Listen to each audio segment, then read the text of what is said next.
One of the works at this year's Doc Edge Festival, which starts in Auckland on June 23rd, is a documentary called The Happy Worker. The doco aims to take us behind the shiny corporate facade to reveal systemic problems that plague the workplace, including burnout and poor management. One of the voices featured is a Kiwi, Professor Andre Spicer, an expert in organisational behaviour and leadership at the Bayes Business School in London. He spoke to NBR's Dita De Boni about why he got involved in the film. The filmmaker was really interested in the historical roots of wellness culture. And we often think about that kind of going back into the hippies and all of that sort of stuff. But one of the interesting routes that wellness culture has come through is corporations. So once you saw this kind of the sort of big outpouring of sort of hippie culture in the US, particularly the West Coast around San Francisco in the 1960s, that was slowly picked up by people working in large corporations. And one of them was a guy called Charles Crone, who was like a management consultant. And he was inspired by the ideas of like a chap called George Gurdjieff, who was a kind of mystic theosophist who believed you could get to a higher state of consciousness by dressing funny and whirling around. And essentially took these ideas and applied them to a large American corporation, a kind of like a telecoms corporation, like New Zealand Telecom, whatever that's called now. What's the name of that? Spark. What's that? Spark. Yeah, like Spark. Yeah.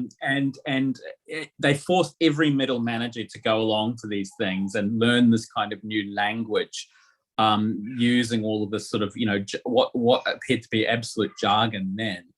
Many people left the company. It turned into a scandal in San Francisco at the time, and they eventually cancelled it.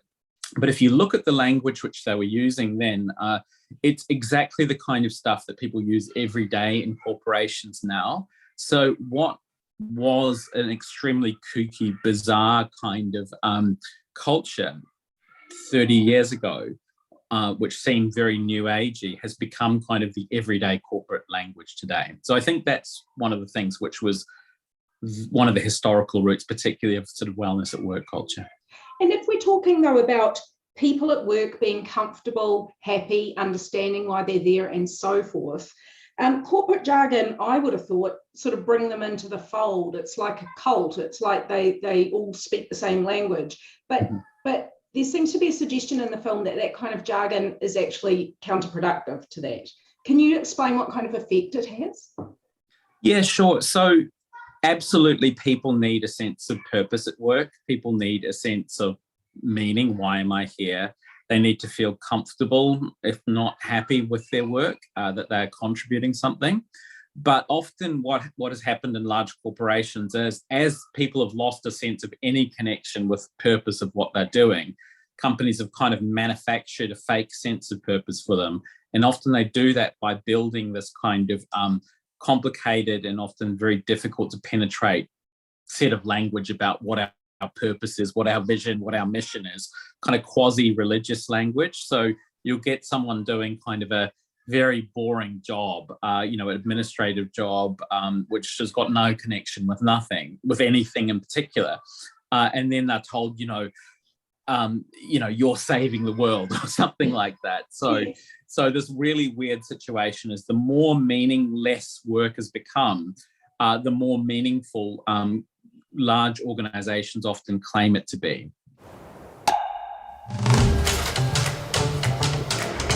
Where we could be working 15-hour weeks. The question then is, why aren't we? If you've ever worked in an office, it's often hard to concentrate. There are the endless meetings. And if you want a decision, you'll have to wait for a bigger meeting. And you remember the time when you had one boss, but now you have two, three, well, many. Sound familiar? I needed to get this corporate life and be successful without really knowing why.